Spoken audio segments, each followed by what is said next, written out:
മദ്യക്കുപ്പികൾ തിരികെ വാങ്ങുന്ന പദ്ധതി നിർത്തലാക്കാനുള്ള തീരുമാനത്തിൽ മന്ത്രിക്ക് കടുത്ത അതൃപ്തി. മന്ത്രി എം ലിജു ഇന്ന് KSBC MD-യുമായി നേരിട്ട് കൂടിക്കാഴ്ച നടത്തും. കൂടിക്കാഴ്ചയിൽ MD-യോട് മന്ത്രി എതിർപ്പ് നേരിട്ട് അറിയിക്കും. കൂടിയാലോചനകൾ നടത്താതെ എടുത്ത തീരുമാനം അംഗീകരിക്കാൻ കഴിയില്ല എന്ന നിലപാടിലാണ് മന്ത്രി.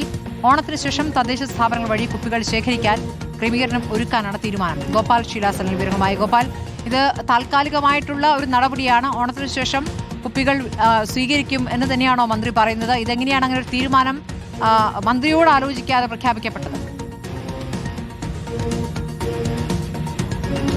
ആ ചോദ്യം തന്നെയാണ് മന്ത്രിയും മന്ത്രിയുടെ ഓഫീസും ഈ ഘട്ടത്തിൽ KSBC-യോട് ഉന്നയിക്കുന്നത്. അതായത് മന്ത്രി ഓഫീസ് അറിയാതെ, മന്ത്രിയുടെ അനുമതി ഇല്ലാതെ എങ്ങനെയാണ് സ്വന്തം നിലയ്ക്ക് അധികാരമേറ്റ ഉടൻ തന്നെ കേരള സ്റ്റേറ്റ് ബിവറേജസ് കോർപ്പറേഷൻ MD-ക്ക് ഇത്തരത്തിൽ ഒരു സുപ്രധാന തീരുമാനമെടുക്കാൻ കഴിയുക എന്നതാണ് പ്രധാനമായും ഉയരുന്ന ചോദ്യം. അതിൽ കടുത്ത അതൃപ്തി മന്ത്രി എം ലിജുവിനുണ്ട്. കാരണം കൃത്യമായി തന്നെ കൂടിയാലോചനകൾ നടത്താതെ നിലവിൽ നല്ല രീതിയിൽ നടന്നുപോകുന്ന ഒരു പദ്ധതി അവസാനിപ്പിക്കുന്നത് അംഗീകരിക്കാൻ കഴിയുകയില്ല. ഈ പദ്ധതിയെ സംബന്ധിച്ചിടത്തോളം മന്ത്രിയുടെ വിലയിരുത്തൽ നല്ല രീതിയിലാണ് ഇത് മുന്നോട്ട് പോകുന്നത്. താൽക്കാലികമായി അത് അവസാനിപ്പിക്കേണ്ട ശീലസലാണ് വിവരങ്ങൾ നൽകിയത്.